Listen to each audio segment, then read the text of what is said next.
साथीहरू, यो चाहिँ सजिना है। ए सजिना मलाई चाहिँ यो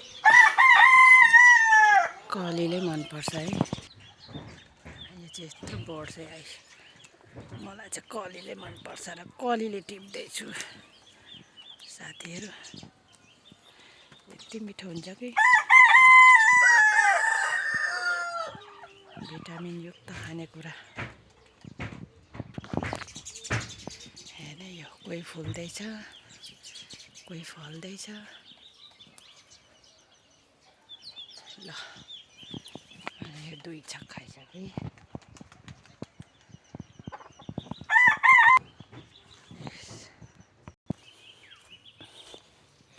मलाई चाहिँ कलीले मनपर्छ र टिपेर ल्याएर यति भए मलाई हिँड्न पुग्छ, किनभने म एक्लै छु, नानीहरूले खाँदैन। साथीहरू सजिना